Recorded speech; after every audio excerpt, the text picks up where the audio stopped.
No tere ilusat lõunat kõigile, kes on tulnud meid meie kogukonnas vaatama, kuulama, kaasa elama, kaasa mõtlema. Kes ei ole siis otse tulnud ja vaatavad seda salvestust, siis tere ka teile, ükskõik mis päeval te siis seda teete. Aitäh, et olete tulnud. Minul on täna külas hästi põnev ja tore inimene, kellega ma olen mitu aastat tagasi juba kohtunud seoses sellega, et Tiina ise kirjutas mulle ja ütles, et Kati, mina tahaksin oma meeskonnaga teadlikku kritseldamist, visuaalset lihtsustamist õppida. Ja eks ma olengi väga tihti ju külaliseks valinud inimesi, kes on seda teemat õppinud, sellepärast, et kuna meil on juba selline kogukond nagu teadlik kritseldamine, siis võiks ju olla ka see, et kui me millestki räägime, siis me natukene ka uurime, kuidas just see teadlik kritseldamine võiks sellele teemale kaasa aidata. Ma kindlasti kutsun teid üles tegema visuaalseid märkmeid ja neid meiega pärast jagama, sest et aeg-ajalt on seda tehtud ja see annab nii mõnusa sellise tagasiside ja ülevaate vestlusest ja samas annab ka selliseid mõnusaid märksõnu, et kuidas keegi nägi seda vestlust, mis tema sealt endale üles noppis. Nii et miks mitte siis võtta endale paberpliiats käe pärast. Ja kindlasti kutsun teid üles ka meie vestlusele kaasa mõtlema, et siis vestluse all kommentaarides küsimusi küsima, mõtteid jagama ja olen alati siis teinud ka nii, et kui on meil keegi kuulaja, kes on hästi aktiivne, siis olen andnud talle pärast ka väikese auhinna ja kui neid on rohkem, siis teeme väikese loosimise. Nii et kui kellelgi on soov saada endale, seekord siis saadan paki teel füüsilise kingituse, nii et kui sul on soov endale saada jõuluks midagi, millega kritseldada, siis ole aktiivne kaasa mõtlema. Aga räägin, kõigepealt ütlen tere meie külalisele Tiinale. Tere, Tiina! Tere! Et nagu ma ütlesin, et vahel ma hakkan pikalt rääkima ja siis külalisel äkki tekib tunne, et huvitav, et miks mind kutsuti, kui Kati räägib, aga tegelikult saad sina enamusaja ikkagi rääkida ja saame koos sellises mõnusas vestluses olla.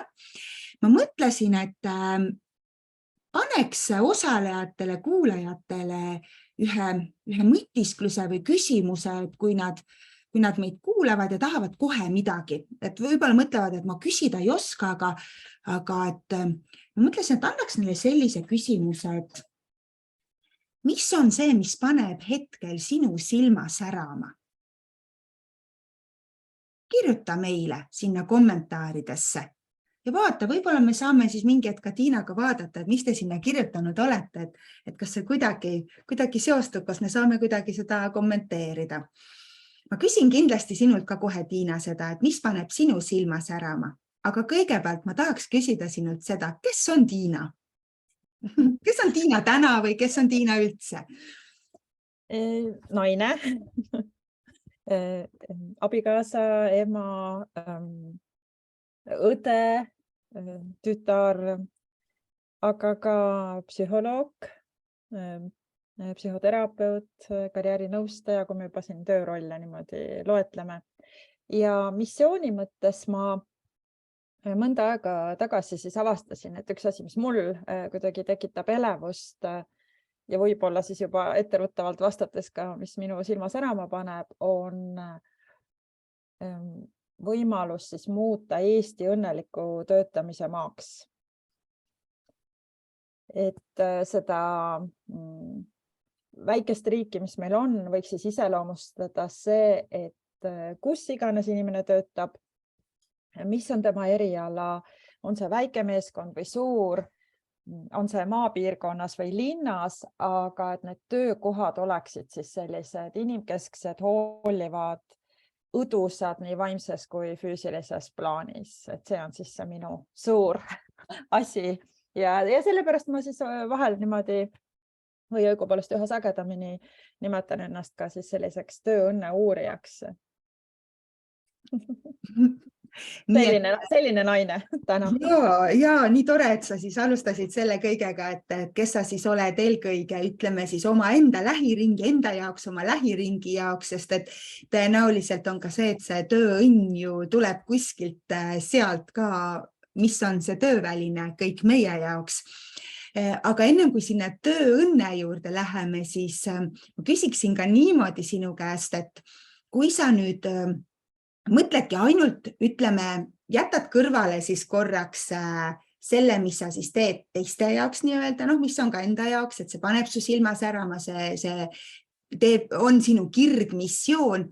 Kas on midagi, mis veel paneb tänasel päeval Tiina kui kas lihtsalt inimese silma särama? Midagi täitsa sinu enda jaoks? Jaa, õigupoolest neid asju on palju. Ma võiks isegi öelda, et ma olen selline elust enesest vaimustuja. Ja mis seal salata, kõik, mis puudutab sellist loomingulist poolt, kunsti, teatrit, kaasaegset tantsu, ma olen selline päris entusiastlik siis teatrikülastaja ja loomulikult kunstinäitused, aga ma siis mitte ainult ei vaatle, vaid ma siis proovin ise ka teha asju, nii et kõige värskemad sellised muutused minu elus on ka siis seotud selliste loominguliste uute väljakutsete või harrastustega. Aasta tagasi ma läksin õppima näitlemist, siis Actors Academy Finland on siis üks selline Soome juurtega rahvusvaheline teatrikool, mis siis pakub sellist Meisner tehnikal või filosoofial põhinevat väljaõpet. See on olnud väga põnev ja ka raske, et selles mõttes nagu täiesti mugavustsoonist väljas. Kohati mul on tundunud, et ei ole seda pirni kohtagi, kuhu seda pirni keerata. Aga teinud mulle igas mõttes head ja pannud nii vägagi paljude asjade peale nagu teistmoodi mõtlema. Ja nüüd ma jätkan siis, et ma tegin läbi sellise põhjaliku aastase kursuse ja sisuliselt juba selle pinnalt saaks teha filmi või teatritöid, sest see oli üsna selline rikkalik ja andis väga häid nagu tööriistu ja avas nagu seda kogu maailma. Aga ma ikkagi tundsin, et seda seljatagust võib-olla on vaja rohkem ja nüüd ma siis olen sellises jätku väljaõppes veel Helsingis ja käingi siis 2 korda kuus, on selline reede, laupäev, pühapäev on selline sessioonõppe meil. Ja lisaks ma läksin siis õppima veel tänavatantsu House'i, siis meie päris ju tuntud tantsukooli. Lihtsalt ma söandasin, sest mulle tundus, et see on nii nagu kuidagi kaasahaarev, kuidagi ma tundsin, et mu keha nagu midagi tahab, et ma käin küll pilateses ja ma siin jooksen hommikuti, tõsi, rohkem seal suve ja kevade ja sügise poole. Aga et nagu midagi mu keha nagu veel igatseks. Ja mul ei ole hästi istunud sellised rühmatreeningud muidu. Aeroobikas ma tunnen ennast hästi kohmakana ja et kõik saavad aru, mis toimub, et mina ei saa. Aga ma ei tea, kus mul see idee tuli. Ja siis oli üleskutse, et 18+ täiskasvanutele, algajad. Mõtlesin, see olen mina. Ja siis ma läksin kohale. Aga muidu kõige pea selgus, et teised on 18 ja mina olen pluss. Aga nüüd ma ei ole alla andnud, et ma ikka käin seal ja mu keha isegi on nagu õppinud nagu mingeid uusi vigureid, et see on päris põnev. Ja tegelikult, miks ma seda küsimust küsisin, oligi see, et sa oled jäänud minule sotsiaalmeedias just silma selle inimesena, kelle jaoks, jah, ma näen seda, et väga palju tööd, sa väga palju käid, koolitad, räägid, esined.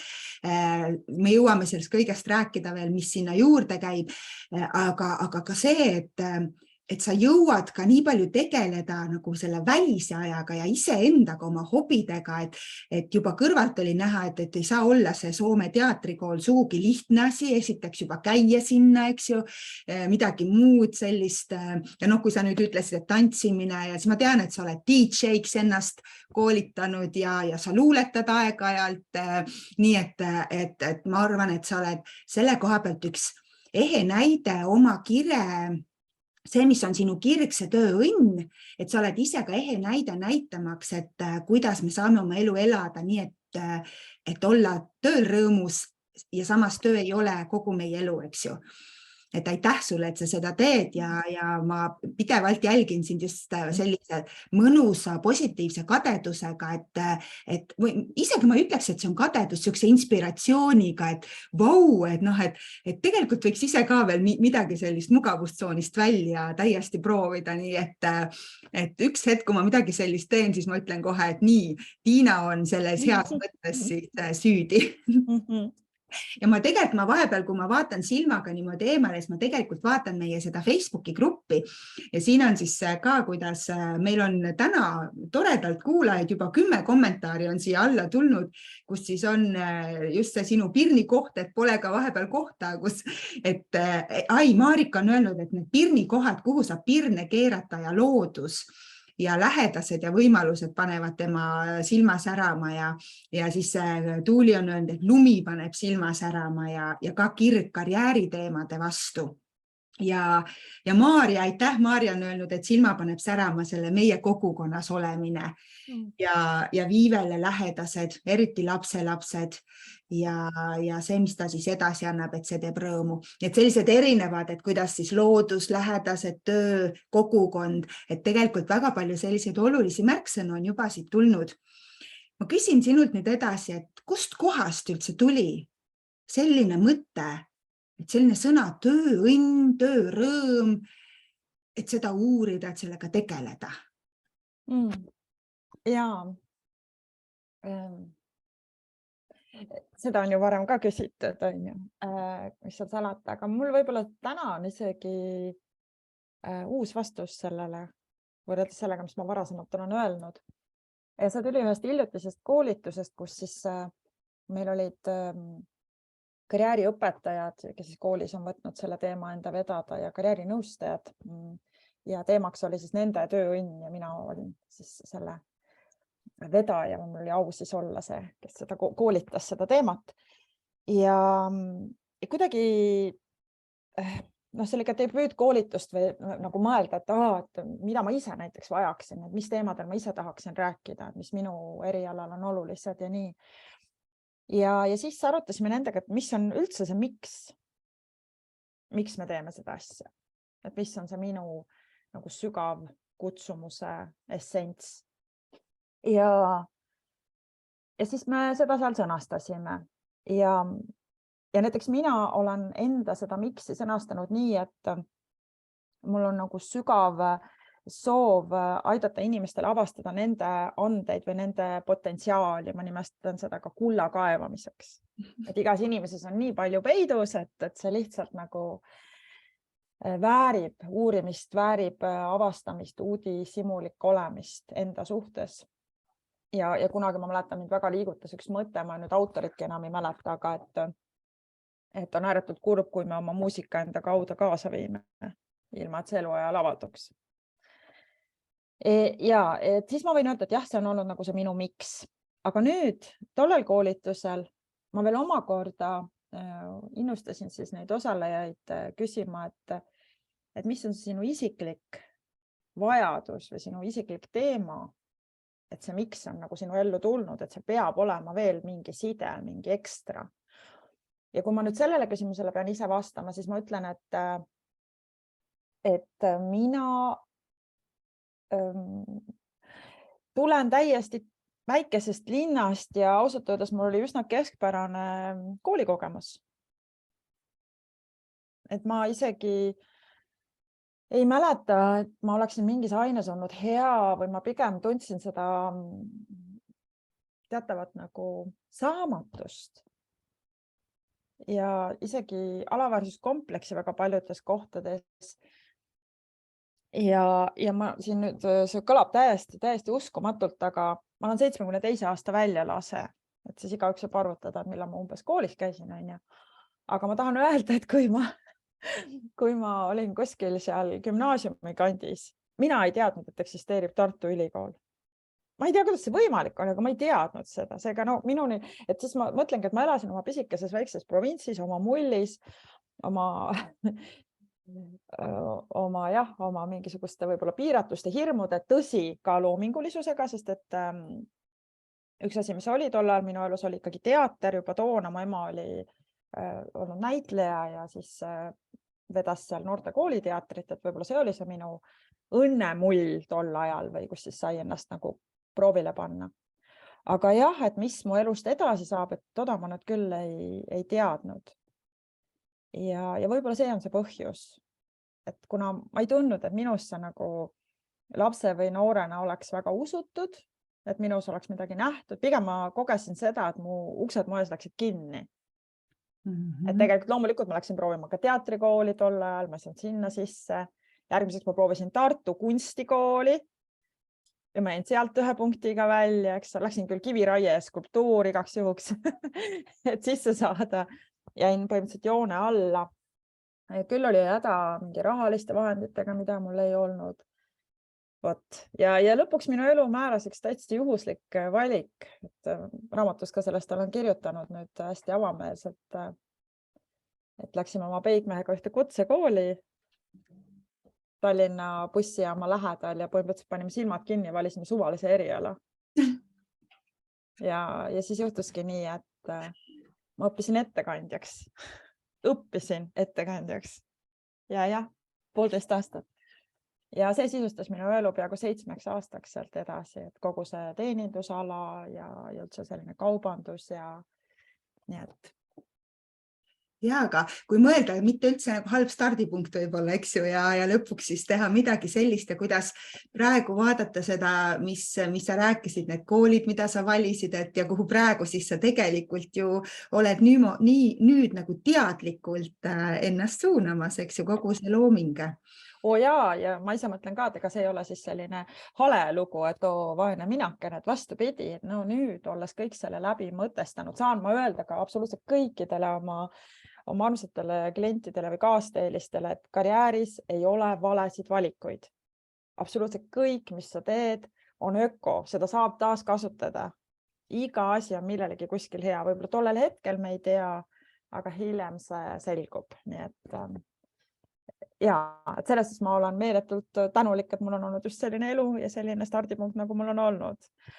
Aga see on ka see minu miks, et miks ma seda siis teen ilmselt, et mul on väga isiklik lugu selle annete avastamisega.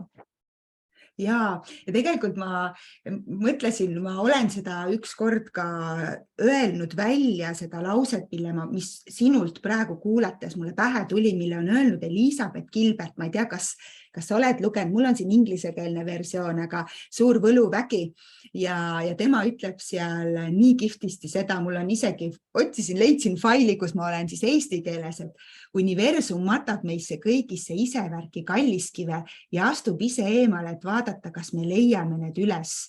Jaht neile kalliskividele, see ongi loov elu. Et tema küll ütleb loov elu, aga siin ta ka tegelikult selgitab, et üleüldse kogu elu ongi loov elu, et me ei räägi loovisikutest, vaid võib-olla see ongi see sama, et see töörõõm, see tööõnn ongi see, kui me loome seda oma elu. Et see on praegu selline, ütleme see tõmmatud selline minu enda filosoofia siia.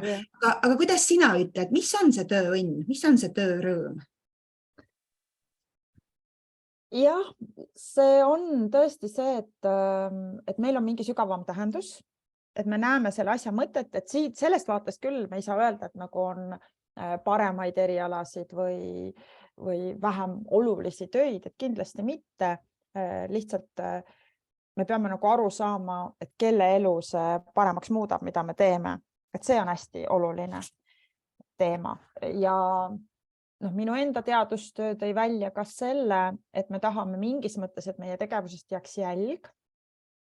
Selles suhtes, Kati, sina teed väga tänuväärset tööd, et seda, et osata kas või visualiseerida või siis nii-öelda kuidagi nagu kogu selle visuaaliga toetada ka oma igapäeva tegemisi, need on ka need nagu sellised mikrojäljed.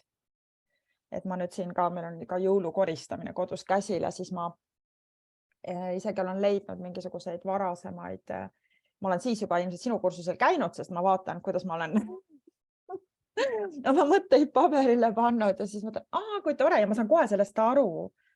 Ja see hetk tuleb nii hästi esile ja selgeks ja ma suudan nagu sellega ühenduda. Nii et isegi need väikesed mammutid või väikesed jäljed on olulised.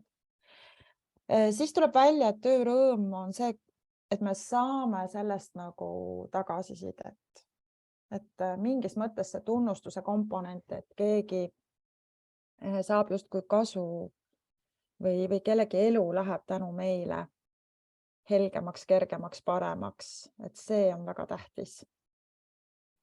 Ja siis ei saa ümber ega üle ka sellest, et see võiks nagu meiega sobida. Et see on nüüd see, mida need tänapäeva teadlased on nagu hästi selgeks saanud, et kuigi maailm meie ümber on üsna selline keeruline ja kompleksne ja muutuv, aga et selles pöörases maailmas me igatseme, et see tööelu oleks võimalikult meie kujuline piparkoogi mehike. Et ma saan olla võimalikult mina ise oma annetega, oma huvidega,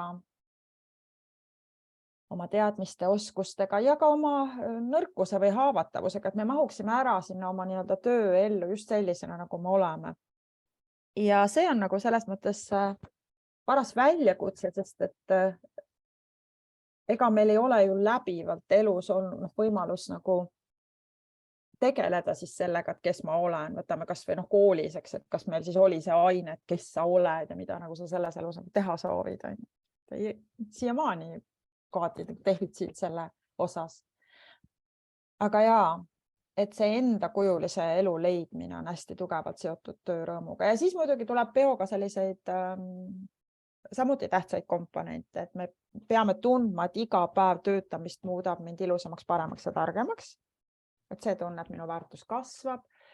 Siis autonoomia, vabadus, mida suurem vabadus, seda õnnelikumad me oleme. Ja suhted, ülitähtsad. Inimesed minu ümber. Et tegelikult me ju igaüks oleme nagu selline kivisulpsatus ja ärve vees, et me mõjutame teisi. Ja on väga suur vahe, et kas sa lähed hommikul sinna, ma ei tea, kohvinurka või kas või kohtud Zoomis oma kaaslastega või Teamsis ja siis ütled,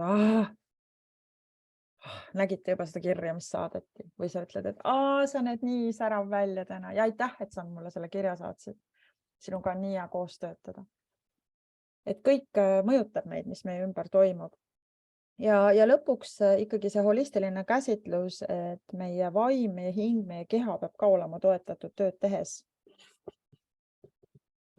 Et see nii-öelda asi siin ei ole siis suvaline kepp, mis hoiab meid püsti, kui me istume või kõnnime. Meie tarka pead ei transpordi ühest kohast teise, vaid see reaalselt on meie hinge ja vaimu kodu. Et ja siis muidugi inimesed on ka erinevad, et siis võib veel, me võime ka öelda, et kui me räägime näiteks miks on seotud ilmselt ka motivatsiooniga, mis see on motivatsioon, see on liikuma panev jõud, tuleb sõnast moovere, et siis meil võib olla ka natuke erinev, et kedagi inspireerib maailma parandamine rohkem, teisel on see kire asi, kolmandal on vabaduse teema. Ja, aga lõppude lõpuks me jõuame ikka sinna, et see minu kujuline eneseteostus on siis töörõõm. Et ehk siis jõuda sinnani, et ma tunnen ise ennast võimalikult palju, tean, et ma olen ikkagi selles õiges ja heas kohas ja julgen ka otsida. On see, et kui ma tõesti näen, et tegelikult see töö, mis ma olen nüüd valinud, see ei ole minu kuju, see on siin kuskil väljapool, see on kellegi teise kuju, et võtta see julgus, et võtta need 2 jalga ja liikuda siis edasi või tagasi, kuidas just vaja on. Just, ja tõesti, sest jällegi töö tähendus on muutunud ka nüüd meie evolutsiooni käigus, et see tõesti aegu tagasi oli rohkem seotud nagu ellu jäämisega või sellise elu jätkamisega. Koopameeski ju tappis mammuti, eks ole. sellest vajadusest. Aga siis on olnud töö tähendus ka meisterlikkus. Me oleme milleski väga head ja me tunneme nagu seda väärtust. Kui ma teen, ma ei tea, sulle paari kingi ja need on nagu väga kvaliteetsed. Ja võib-olla sina joonistad siis minust portree ja ma panen selle seinale ja minu lapsed saavad seda näha, eks ole. Et me vahetame nagu väärtuseid ja räägime siis meisterlikkusest. Aga et mingi hetk toimus nagu ajaloos murdepunkt, kus me hakkasime asju tootma. Et praegu me küll ütleme, et meil on ju maailmas piirkondi, mis on sügavas puuduses ja vaesuses ja siis meil on, eks ole, teised maailmanurgad, mis on nagu üle doosis, üle külluses, kõik on nii hirmus palju. Aga see paljusus ühel hetkel hakkas ka valitsema, vaat eesti keeles on sõna jõukas. Sul on jõudu ja sul on vara. Ja siis see, kellel on rohkem jõudu ja vara, see siis saab teiste üle otsustada, nii et mingis mõttes me jõudsime nagu orjanduseni. Et see on olnud üks selline suur nii-öelda töö tähenduse ruineerija, ütleme nii. Et me oleme eemaldunud võib-olla sellest meisterlikkusest ja mis on salata, kuigi ametlikult me ju ei ole orjad, et see on asi, mida ma töökohtadel tihti näen. Kurdetakse, et ei ole aega, et on hästi intensiivne, kõik on ülekoormus, on selline kiirustamine, rabistamine ja see kuidagi ka pigistab meid tühjaks kui sidruni. Kuni selline välja, et see töö võib olla maru oluline, aga mul ei ole enam seda aega nagu mõtestada või aega seda nautida. Et ja kuna me veedame, eks ole, tööl nii palju aega, seda öeldakse, et keskkond määrab kõige rohkem meie heaolu, siis kõik, mis tööl juhtub, mõjutab meid. Selles suhtes on tuline õigus, kui ma ei tunne end hästi, siis ma võin arvata või kahtlustada, et kahjuks see muserdab ära ühel hetkel ka minu muud eluvaldkonnad. Ei pruugi sellest kohe aru saada. Ma olen ise mitmeid kordi sinna lõksu kukkunud ka. Et ma ei saa aru, et ma teen liiga palju. Ja läheb natuke aega enne, kui see hakkab avalduma näiteks mu laste närvilisuses minu vastu. Et mingid konfliktid tekivad kodus kergemini, paarissuhted lähevad selliseks imelikuks, niruks. Ja siis ma saan aru, siin on probleem. Teistes ei ole viga, mina olen probleem, mina olen nagu muutunud junniks, liiga palju tööd teinud. See on üks põhjus, miks kui sa ütled, et mul on selline mitmekesine elu, et see on üks minu selline salastrateegia ka. Et ma tõesti teades, kui kirglik ma olen ka oma erialal ja nüüdseks teades ka seda 20 aastat hiljem, et kirest võib ka kahjuks läbi põleda, et siis ma nagu teadlikult õpin sellist, nagu hoian seda mitmekesist elu ülal, et ma oleksin ka muud. See on see minu nagu see inimlikkuse alandlikkuse säilitamise sisemine meistriklass. Ehk siis mul siin tekkis nüüd need kaks mõtet, ma ütlen ühe mõtte, siis see ei olegi võib-olla küsimusena, ongi pigem see, et kui me mõtleme niimoodi, et okei, et kui mu töö ei ole nagu nii äge, et siis ma teen muus elus palju ägedaid asju siis ja käin ja kannatan selle töö ära, kus ma seda raha siis teenin, aga tegelikult sinult just jääb kuulda see, et sa oled väga kirglik ka oma töövaldkonnas ja sellepärast on sul vaja vastukaaluks, et sul oleks veel kohti, kus sa oled nagu kirglik. Nii et ei ole see, et kes on siis kirglik tööl, et ta ei tohiks olla kirglik mujal või vastupidi, kui mul on hobides, olen väga kirglik ja siis kui töö, ju siis tal töö on selline, et eks ju, et see võib täiesti olla õiges tasakaalus. Ja ma arvan, et tasub ju endalt ka küsida, ja seda ma olen korduvalt näiteks oma klientide lugudes avastanud, et vahel see muu kirglik elu võib olla ka kompensatsiooniks, sest töö ei paku pinget. Et me võime hakata üle doseerima nende muude asjadega, et siis on vaja üha kaugemale minna reisile ja üha rohkem kulutada ja ühesõnaga jah, et see kõik tundub välisel vaatlusel, et midagi ei ole pildil valesti. Aga näiteks kui küsida, et oletame, ja COVID näitas väga hästi selle kätte tegelikult see pandeemia aeg, et kui elu muud võimalused läksid piiratumaks, siis kerkesid need tegelikult nagu väärtused esile. Kui ma ei saa enam nii palju näiteks reisida, ma ei saa enam tegeleda võib-olla oma sellise tavapärasega, et siis see töö tuli nagu pumm, okei, see on nüüd ainus asi, mis mul on ju, et või sellega kuidagi hakkama saada. Et see oli tõehetk, et selles ei ole ka nüüd, ütleme, midagi patust ja halba, et me elus otsime neid kompensatsioonikohti, me oleme inimesed, eks ole, me tahame ju seda helgust ja heledust oma ellu. Et kõik asjad lihtsalt, kui nad lähevad nagu üle võlli, on võib-olla meile mitte sobivad. Ma ise põlesin näiteks läbi või ma sain selle ärevushäire ükskord just Rooma metroos. Et kui ma nüüd tagasi mõtlen 2009 aastal, siis ma olin nii ribadaks ennast töötanud, ma ootasin seda puhkust nagu hingeõnnistust. Ja siis ma olin seal ja mõtlesin, ma nüüd suren ära, mu maailm lõppes seal ära, sest et siis mul oli see kõige hirmsam versioon, et sa ei saa hingata ja tunne, et sa oled peas segi ja kõik need nagu see suremise sümptomid, mis on taevakene, et mis nüüd juhtus. Aga mingis mõttes see oli see, et ma tegin hullupööra tööd ja siis ma planeerisin ka, et nüüd mul tuleb see puhkus, on ju. Aga jaa, et nüüd ma olen natuke targem jälle, et nüüd ja siit on ka, kes siis kuulavad meid, on, ma arvan, nii mõndagi enda jaoks kõrva taha panna, et kuidas see tasakaalu hoidmine ja miks mitte panna meile siia ka kommentaaridesse, et kuidas on see sinu tasakaalu hoidmine. Ma ütlen vahepeal ka seda, et mulle millegipärast näitab Facebookis niimoodi, et justkui oleks 11 kommentaari, aga mina näen nagu 4 kommentaari. Nii et võib juhtuda, et kui ma ei loe siin teiste kommentaare ette, andke andeks, me saame pärast veel, Tiina saab tulla neid vaadata ja lugeda ja siis lihtsalt teeme niimoodi, et teen loosimise lihtsalt pärast poole, kui ma saan kõiki kommentaare näha ja siis ütlen lihtsalt Tiinale, et nüüd, mis on su lemmiknumber, eks ju. Aga et hoida seda võrdsust.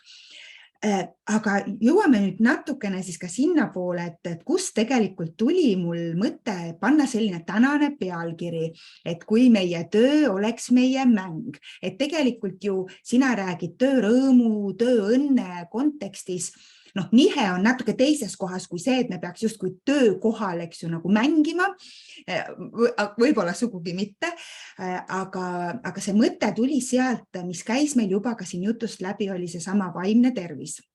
Ehk siis, kuidas me siis hoiame ennast, enda vaimset tervist kogu selles möllus, mis meie ümber on. Ja see mõte tegelikult, et kui meie töö oleks meie mäng, tuli mulle psühhiaatrilt, laste vaimse tervise keskuse juhilt Anne Kleinbergilt ja ma olen seda ka oma kõnedes tegelikult kasutanud, kui Anne Kleinberg siis ütleb niimoodi, et kui meie töö oleks meie mäng, siis me oleksime palju elurõõmsamad ja tasakaalukamad inimesed. Tema küll toob sinna juurde siis tõesti selle, et igasugune kunst, mäng, loomingulisus on seotud siis elurõõmu ja naudingutega. Aga kuidas sina vaataksid, kui sa mõtled nüüd seda, et kui me võtaksime oma tööd kui mängu, sest me teame, mäng on väikese inimese töö, aga kuidas siis vastupidi, kus on siis see suure inimese mäng? Et kui nüüd see töö on meie mäng, kuidas sina sellele lausele vaatad? Ma ei tahakski kommenteerida ise juurde rohkem. Jaa, see on geniaalne. Ma tõesti kirjutan sellele kahe käega alla ja olles ka ise psühhoterapeut, siis psühhodraamas on ka kasutatud seda mõistet, et tegelikult ühes versioonis mäng ja depressioon võivad olla isegi sama skaala erinevad otsad. Et kui me üldse enam ei mängi, siis ühel hetkel see meel läheb väga selliseks, võib-olla tumedaks ja me kaotame nagu võime üldse näha seda helget. Ma olen sellega äärmiselt nõus ja näiteks, et kus need mänguelemente võiks siis tuua oma tööellu. Mihhail Csikszentmihalyi muideks uuris ju sellist asja nagu vooseisund, inglise keeles flow. Ja seal on ka see, et lapsed tihti, neil tekib see ennastunustavus. Eks ju, et see on nii põnev, et umbes keeleotsake on suust väljas ja kui nüüd vanemad ära kutsuvad, siis eks ole, ma hakkan jonnima. Et see on näiteks üks asi, mis tähendab seda, et need ülesanded, mille ees me seisame, võiksid olla nagu piisavalt põnevad ja välja kutsuvad. Ja see oleks nagu see torni ladumine, et mul on ka huvitav ja siis ma peaaegu saan selle eesmärgi täidetud ja selle käigus areneb ka mu vilumus, et see on siis selle flow'ga või selle vooga väga seotud. Teine asi on mängukaaslased. Ma arvan, et see mängu mõiste või metafoor sobib ka siia. Et me tahame olla koos inimestega, kellega meil nagu klapib. Eks, et see liivakasti metafoorgi, et kui keegi ikkagi tuleb ja võtab mul kühle ära ja lõpp pähe või ütleb välja siit mängukasti, et siis sellel on kindlasti ebameeldivad sellised tagajärjed ja töökohal seda kahjuks tihti juhtub, et keegi ongi selline enesekeskne või isekas või ei anna enda õigupoolest aru, et mida see nagu sellele mängule teeb. On ju. Ja siis üldse ma mõtlen seda ja seda ma hästi palju kasutan näiteks tänu selle sinuga kohtumisele pärast seda ma kasutan ainult selliseid märkmikke, mul on kõik, eks ole, ma alustan sellest, et isegi nagu tavateksti ma teen kõigepealt raami, siis mul on, eks ole, kõik Neuland on ma olen seal püsiklient, eks ole, siis ma muudkui uurin kõiki teemasid, eks ole. Mul on nagu, ma olen ikka väga fänn, on ju. Aga muidugi, et see on ka üks viis mängida, et ma teen oma tööd nagu enda jaoks ka huvitavamaks, et ma kritseldan näiteks nõustamise ajal ja ma annan inimesele kaasa sellise joonistatud sellise tähekujukese ja siis need tekstid, eks ole, sinna ja olen õppinud tagurpidi kirjutama. Miks ma DJ-ks õppisin? Jällegi, olgu, ma ei tegutse praegu otseselt sellise tegev DJ-na, aga muusika on mu elus väga olulisel kohal. Ma alati, kui koolitustel kasutan muusikat, eks ole, nõustamistel alustuseks. Et need on ka kõik sellised elemendid, et me ei piirduks nagu, võime küsida, et kas kirurg saaks nüüd teha kuidagi oma töö väga mänguliseks, aga oleme ju filmidest näinud, et isegi seal on see õige muusika, aga ja loomulikult teatud erialadel on piirangud, aga siis me jõuame sinna, et me saame sisermiselt olla mängulised. Keegi ei keela meil minna, ma ei tea, õue ja kui on stressirohke ja raske päev korraks, hingata sisse ja kujutada ette, et õhk läbi, mille ma lähen, on kuldne ja hele ja kerge. Ja siis hakata liikuma, eks. Ei tule psühhiaatri haigla auto ja ei vii meid ära selle mõtte peale. Et jah, et anda see võimalus, mitte siis, me jõuame kohe, mul on nii tore meel, et sa ka vaikselt sinna, eks seda viid seda juttu, mis see meie kogukonna selline ühine kirg on, et miks me selles kogukonnas oleme. Aga see mõte tõesti, et minult ka hiljuti keegi küsis, et Katja, et kuidas nagu ikkagi loovam olla või kuidas selle oma loova poolega tegeleda ja siis mina jäin ise nagu mõtlema selle peale, et mida rohkem me lubame oma ajul mängida, see ei pea alati olema see, et me laulame, tantsime, joonistame, vaid oma peas kas või see, et keegi räägib ja siis ma proovin ette kujutada pilti selle kohta. Mingi metafoor tekib näiteks ja mis on loovus, on ju see, kui me paneme tükid kokku ja tuleb midagi uut. Metafoori pilt on ju tegelikult samasugune, et me võtame ühe tüki pildist, teise tüki ja midagi kolmandat tegelikult loob see. Ja et mida rohkem me siis tõesti ka oma kujutlusvõimet tööle paneme, et nagu sa ütled, et lähed välja jalutama ja kujutad midagi ette, et tegelikult meile võib see tunduda, kui on mingi tavaline asi, aga hakake märkama, kui vähe te teete seda tegelikult ja kui palju see võiks olla meie ajule just selle sama sellise mängulisuse ja loovuse sisse toomine. Et toetada seda vaimset tervist sellisel viisil, mis tundub liiga lihtne, aga lihtsad asjad ongi ju geniaalsed. Ja näiteks ka keel või sõnad, et ma ise olen hästi huvitatud ka, et kust sõnad tulevad, et sõnade nagu tagamaad, etümoloogia, et see oleks ka üks asi, et proovida, ma ei tea, vaadata, kas ma saan oma keelepruukigi tuua uusi sõnu. Oma huvidega. Nii, vabandust, ma tahtsin vaadata, ma sain kätte, kus me saame kommentaarid. Mul käis väike tehniline abiline juures, nii et suur tänu. Räägi nüüd, et tuli lihtsalt see topelt, ma pidin tegema lahti. Nii, räägi edasi. Et nii, aga kuhu ma jäingi? seesama selline metafooride ja see kujutlus. Ja see keele teema, et sõnad on ju ka nii põnevad, et mõnest sõnast mõtleminegi võib meid kuidagi elevaks muuta. Näiteks rõõmuga jagan siin meie auditooriumiga seda, et kas teate, kust tuleb sõna puhkama? Kas sa mõtled eesti keeles või tal on mingi, sa mõtled nüüd ladina keeles? Eesti keeles. Eesti keeles. No kui mängida, eks ju, puhkama nagu puhkuma, nagu puhuma, et see on siis see nagu... Ja välja hingama. Ahaa. Ja me peame hingetõmbe paus, eks ju. Et sa ei saa kogu aeg sisse hingata, sa pead välja hingama. Loogiline, ja. Ja tead, mis vä? Suur tänu, et sa praegu selle tõid sisse, sest kui mõtleme sõna joonistama ja inimesed kardavad sõna joonistama, aga kui me mõtleme, see on nagu joone tõmbamine, mis ei olegi seotud, et me peaks kunstiliselt oskama kuidagi hästi joonistada. Täpselt. Oi kui vahva, ma hakkan seda kasutama kohe kindlasti. Suur tänu sulle, et ma ei olnud kunagi varem nagu niimoodi mõelnud selle peale. Ja võib-olla see üks asi veel, et võib-olla see loovus on ka see, esiteks seda musklit saab treenida, teiseks meie närvisüsteem on ääretult plastiline, et kui me mingid asju kas või katsetame, siis meil tekivad nagu uued närviseosed, et võib-olla alguse tundub nagu võõras, aga kui me hakkame mängima kas siis sõnade või selliste kujutlustega, ideedega, võtma oma ellu neid loomingust asju, siis see vaikselt nagu rullib end lahti. Ja võib-olla üks mõte oleks ka selles, mis mul meeldib ise endaga kohvikus käia. Mul on nii huvitav endaga. Mul lihtsalt on nii huvitav, aga ma olen seda arendanud, eks ju. Aga see võiks ka üks teema olla, et me oleksime kuidagi enda seltsis suurema naudinguga. Sest vahel me oleme küll enda seltsis, aga kui me vaatame, mis meil siin mõttelaval toimub, siis see on muretsemine, planeerimine, jangutamine sellega, mis on minevikus olnud, häda mingi olemasoleva pärast, mure tuleviku pärast. Eks.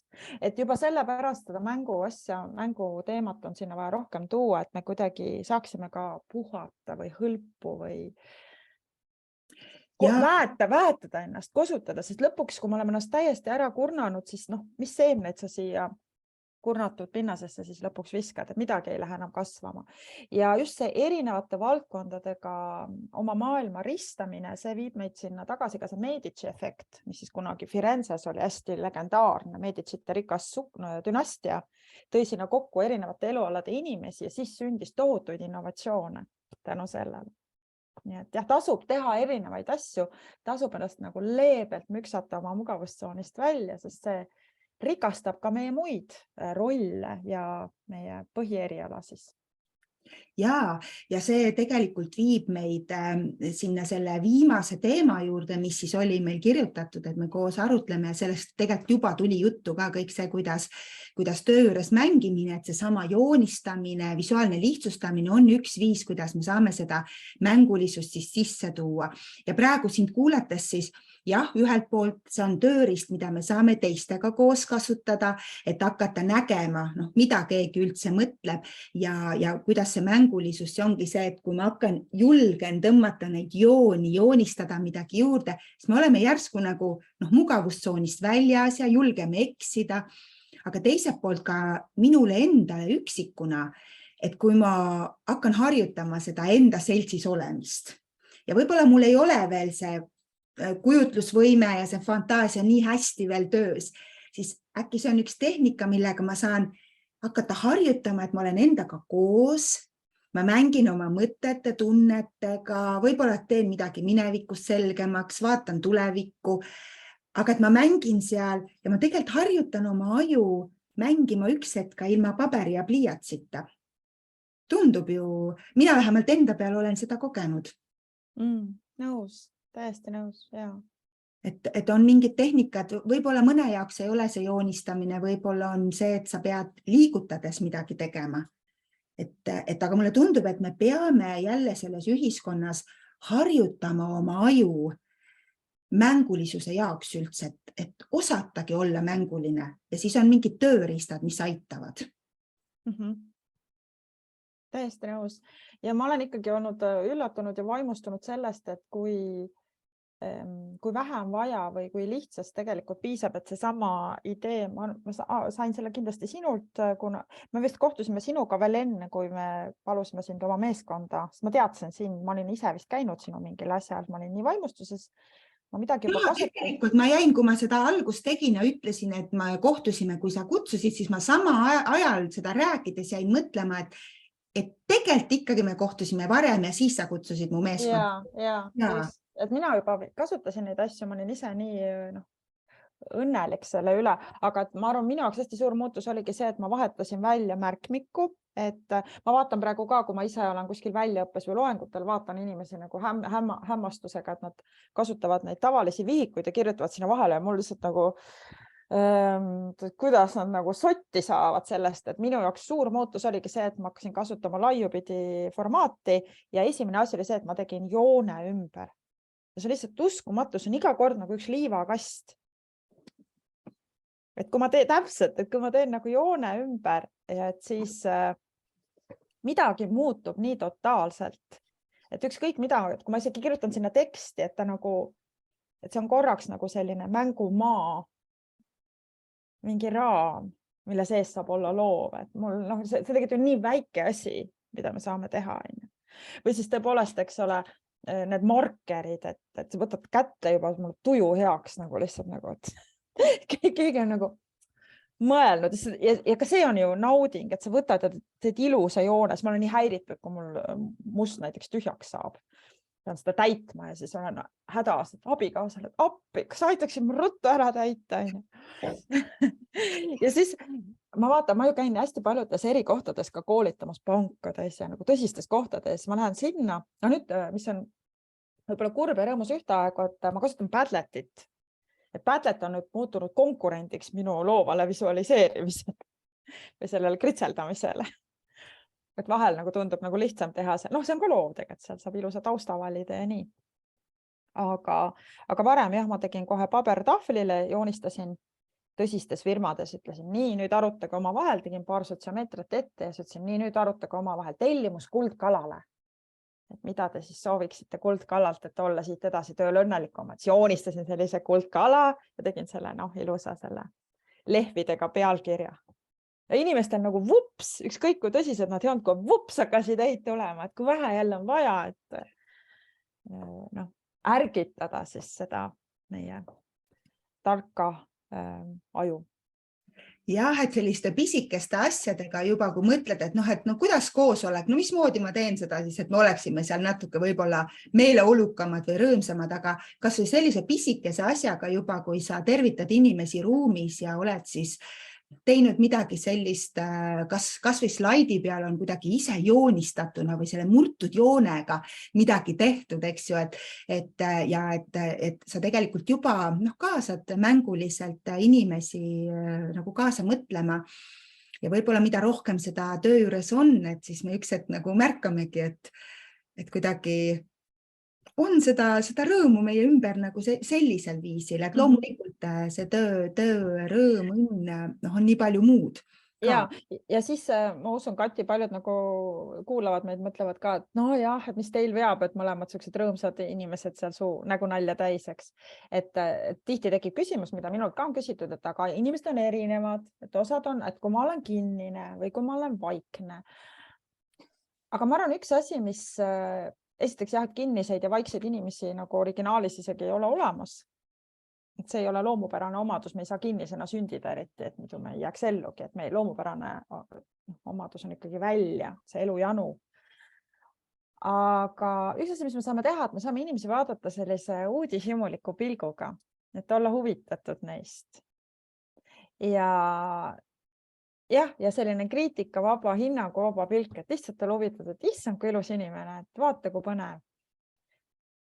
Ja teine asi ka võib-olla rohkem mõelda sellele, et iga kohtumine teise inimesega, ka tööl võiks olla natuke nagu selline sündmus. Et see ei juhtu niisama, et sellel on mingi, et ma vaatan ka nagu natuke sellist, jõuluajal muidugi lihtne rääkida pühadusest ja nõnda, aga võiks ka endast mõelda, et kas on nii, et iga minuga kohtumine nagu tõstab seda teist inimest. Ja võib-olla selleks on väga vähe vaja, just see uudishimulik pilk ja võib-olla väike, kas või sisemine naeratus, eks. Või siis need pisikesed asjad, millega me saame seda ruumi luua, et ma ka, mul on isapidi, olen Võrumaa juurtega ja siis mul ei ole küll jah olnud au kasvada seal kandis ega väga selle kultuuriga seotud olla, aga ühel hetkel ma avastasin, et ma tahan millegi pärast tahvlile kirjutada hummukust ilosa inimese. Ja tegin seda, siis inimesed olid ruumi, siis mul juba muusika mängis, kõik oli õhutatud ja siis oli see silt seal. Ja sellised pisikesed asjad ja praegu jäin ka mõtlema, et oleme siis korraks ka uudishimulikud meie kuulajate vastu, sellepärast, et ma sain oma asja ju tööle ja meil on siis tõesti siin olnud kommentaar, et silma panevad särama inimesed, kes on toredad ja head. Rakvere ametikooli noored paneb pillet silma särama. Armas pisike beebi paneb Aveli silma särama ja vaatan, et siis on näiteks siin inimesed öelnud, et neid on toetanud õppimise soov, julgus proovida erinevaid asju, katsetamine, endaks jäämine, märkamine. Ka see, et ja näe, Maarja ongi siin öelnud puhuma sel hetkel, kui me siis tõenäoliselt rääkisime sellest ja on öelnud ka, et jah, et raamid on toredad ja vajalikud asjad, nii et me juba ka tõime sellist spetsiifilist asja sisse ja Tiina ütleb, et imeline mõte iseendaga kohvikus käimine pole üksinda sulgudes igav kohvikus käimine. Et mina arvan ka, et see on see mõte, mille ma siit võtan endaga kaasa. Aga meil on ka alati kombeks see, et kui me lõpetame vestluse, siis ennem saab külaline ikkagi rääkida meiega ka seda, et aga kus saaks sinuga kohtuda, kuidas sind leiab, mis on see, mis sa siis tänapäeval peamiselt teed, et kas sa kohtud gruppidega, kohtud individuaalselt? Räägi natukene endast, et see on selline nüüd ka sinu selline upitamise nurk natuke ja tegelikult ka see, et nii palju kindlasti mõnel kuulajal ju tekkis uudishimu. Aga ma tahan, et Tiina tuleks räägiks minu meeskonnale ka seda või et mul on üksinda täitsa, et kuidas ma saaks ise seda abi? Hubased upitamisminutid. Just. Ja, nagu ma siin alguses ka ütlesin, ma olen selline kirglik tööõnne uurija, et siis mul neid rolle on päris mitmeid, aga üks selline kaubamärgilaadne toode on siis mul see Aarete Saar, on koduleht ka aaretesaar.ee ja sealt siis näeb nagu natuke täpsemalt, et umbes millised need koolitused on, mida ma teen või millega mind võiks kutsuda organisatsioonidesse. Ja mul laias laastus siis ongi nagu see toimetamine kahesuunaline, et ma hea meelega innustan meeskondi, juhte, organisatsioone ja teine on siis selline individuaalsete treffide võimalus, et kui keegi nüüd tunneb, et ma olengi võib-olla siin pisut ummikus või ise ei leia sellist aardekasti üles enda seest, et siis et minuga saab ka sellist kaasteelisust siis kokku leppida.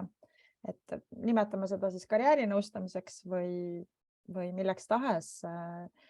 Ja nagu mainisin ka, et ma tegutsen ka psühholoogina ja psühhoterapeudina, et vahel võib olla see, et tööelu justkui toimib hästi, aga mingis muus kohas on see eneseusk või kuidagi mingi suhete pool läinud keeruliseks. Et see. Ja siis, mis siis veel? Mul on üks väga kihvt startup asutatud juba päris tükk aega tagasi, nii et võiks isegi öelda, et see on selline teismeline väljaveninud ettevõte juba. Meil on maksvaid kliente ja puha. Aga happyme.ee on siis see töövahend, mida tasub piiluda. Et see on nüüd selline väga, ma loodan, ikkagi maailma muutev asi. Sellega me tõesti tahamegi muuta siis Eesti õnneliku töötamise maaks. Et vahel on nii, et koolitus on tore, ühekordselt rääkida on tore, aga siis me näeme, et ühel hetkel nagu see kõik vaibub ja läheme sinna vanadesse rööbastesse tagasi, et siis see töövahend või platvorm on ellu kutsutud selleks, et organisatsioonid oleksid võimestatud ja jõustatud ja saaksid nagu ise ka ennast hoida siis selles heas vaimses intellektuaalses tervises. Ja raamat on mul tulnud välja siis värskes kordustrükis Tööga õnnelikuks. Nii et see oleks ju ka midagi, see on hästi soe ja loetav raamat, olen ma saanud tagasisidet. Et võib-olla mahub veel mõnel siin jõuluvana kingikotti. Ja nii et on meil siis Aarete Saar, on Happy Me ja on siis raamat Tiina poolt välja antud. Me paneme need lingid kindlasti ka siia vestluse alla, et kes tahab, siis saab nendel vajutada ja olulist infot otsida, Tiinaga ühendust võtta. Ma tean, et päris paljusid ka kutsutakse mitte ainult tegema koolitust, vaid ka inspireerivalt rääkima noortele või töö juures. Et tegelikult üks küsimus juba tuli ka ennem seda, võtame viimase sellise küsimuse, et tuli ka selline küsimus, et kes su peamine sihtrühm on ja kuidas sa noortega suhestud, kui me mõtleme, et võib-olla tekib tunne, et see tööõnn on rohkem äkki selline 40 või 50 pluss inimeste teema, et kuidas sina ütled? Ja siit tuleb siis hea uudis, ma arvan ka, et tegelikult tööõnn on eaülene. Sellist asja nagu parim enne ei olegi ja noorim enne, eks ju. Et ma olen olnud ka karjääriplaneerimise valikaine õpetaja koolides ja aidanud Eestile siin ehitada ka selliseid karjääriõppe programme ja vahepeal see asi on nüüd ära vaibunud ja ma olen uuesti ühes algatuses, nii et loodame, et Eesti koolid saavad peagi veel sellist inspiratsiooni, aga ei, tõepoolest ma noortega samamoodi toimetan. Et on need siis sellised ühekordsed inspiratsioonisutsud kuskil karjääripäevadel või siis ka üks-ühele trehvan noortega. Nii et tööõnn on tõesti eaülene, et sellist asja ei ole nagu parim enne. No väga hea, et see siis ka selgeks sai, sest et meil on kogukonnas väga erineva vanusega inimesi. Aitäh sulle, Tiina, ja teeme siis ka niimoodi, et kuna meil on siin 18 kommentaari, siis mõned on kommenteerinud mitu korda, lasta olla. Kõige lihtsam on see, kui sina ütled lihtsalt ühe numbri 1-12, nii et saame siis teha kellegi õnnelikuks nende samade mõne Neulandi asjaga siis, et nende teadlikku kritseldamist ja kohtumist iseendaga mängulisel tasandil. Ütle siis number 1-18. Ja see number on 6. Nii, ja nüüd ma vaatan siin kohe 1, 2, 3, 4, 5, 6. Aveli Ladva on meil number 6. Nii tore, sest Aveli on tegelikult ka minu abiline, kes küll täna on sellest vestlusest puhkamas oma beebi kõrval. Aga seda toredam, et muidu on tema alati see, kes koordineerib ja aitab ja tema ei saa kunagi auhinna loosimisest osa võtta, nii et võib-olla selline tore jõuluüllatus siis ka Avelile ja selline tore žest meie kogukonna poolt, et Aveli meid siin aitab. Eks ju, Tiina? Jaa. See kingituse teha. Jaa, nõus. Suur tänu, Tiina, et sa tulid. See kohe tegi sellise toreda tunde ja selline nagu mõnus tunne nüüd jõuludesse minna, et Tiinaga sellisest vahvast teemast on räägitud. Ja kas tahad midagi nüüd öelda meie kuulajatele veel? Ma tahan öelda seda, et me ei saa teisi õnnelikumaks teha, kui me ise oleme. Et palun nunnutage ennast nüüd täiega ja hoolitsege endast ja olge endaga leebe ja uudishimulik ja siis me jaksame teistele olla ka arenguvitamiiniks. Ja ma arvan, et sellisel jõuluajal on see parim aeg praktiseerida, võttagi selleks see aeg. Aitäh veel kord, Tiina, aitäh kõigile, kes te tulite otse kuulama, kes te kaasa elasite. Meil ammu ei ole nii palju kommentaare ja kuulajaid olnud, nii et tundub, et sina ja see teema kõiki kõnetas ja me saame vaadata, kui inimestel on suur huvi, siis miks mitte sind jälle külla kutsuda ja veel rohkem millestki rääkida. Mitte millestki lihtsalt, vaid ikkagi. Valida mõni ühes oluline teema, siin on õnneks neid õhus väga palju, mis inimesi köidab. Jaa. Mõnusat esmaspäeva lõuna jätku ja nautige jõuluaega kõik siis. Head aega! Head aega!